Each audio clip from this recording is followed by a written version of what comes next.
kita mesti pahami tentang prinsip carry over. Ya. Menurut saya jelas bahwa carry over itu adalah ketika satu undang-undang belum selesai dilanjutkan di periode yang selanjutnya. Itu sederhana sekali. Sehingga apapun pembahasan yang sudah terjadi ya selama ini, dalam hal ini di periode yang di tahun sebelum 2019, itu tetaplah mengikat dan tetaplah menjadi acuan bagi kita, karena DPR itu bukan DPR periode ini periode itu, DPR ya DPR, Komisi 3 ya Komisi 3. Begitu juga institusi presidensial. Kalau toh kemarin misalnya presidennya bukan lagi Pak Jokowi, tetap saja mengikat.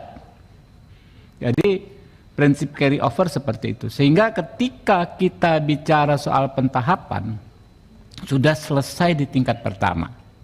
Secara prinsip menurut saya, ya lanjut ke pembahasan selanjutnya. Yaitu kalau kita mau konsekuen dengan prinsip-prinsip hukum itu sendiri.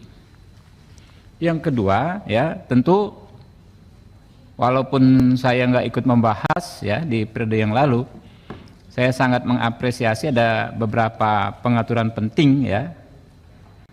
Saya highlight saja yang mengapa undang-undang ini sangat urgen sekali untuk segera disahkan. Kenapa KUHP sangat penting untuk segera diketok. Kalau bisa minggu ini, gitu kan? Kalau bisa masa sidang ini. Pertama soal pengaturan berita bohong, ya. Pasal 14 Undang-Undang 146 pasal 14. Itu kemarin itu sangat-sangat sumir pengaturannya.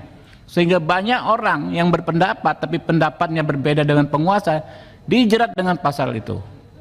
Dituduh berbohong, beda pendapat, yang pendapatnya beda dengan pemerintah dituduh bohong, diadili, di penjara. Ya kan? Banyak.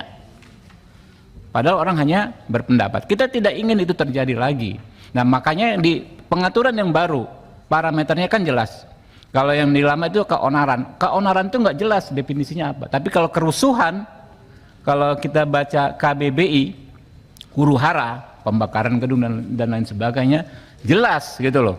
Jadi kalau ada berita bohong yang menimbulkan kerusuhan huru-hara, pembakaran di mana-mana, nah, itu baru bisa dijerat. Kalau selama ini kan enggak, orang berbeda dengan pendapat dengan pemerintah, ya dengan penguasa dijerat, menyampaikan berita bohong. Berita bohong itu artinya berbeda pendapat dengan pemerintah, dengan orang yang berkuasa. Nah, itu yang menurut saya bagus sekali, ya. Yang kedua soal pengaturan LGBT yang kemarin rame, ya.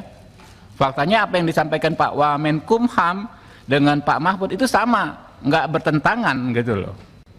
LGBT jelas dilarang ya dalam KUHP yang baru pasal 469. Ya, ancaman hukumannya nggak kaleng-kaleng, bisa 9 tahun penjara. Nah, jadi ini juga menjawab kegelisahan ya di masyarakat ya bahwa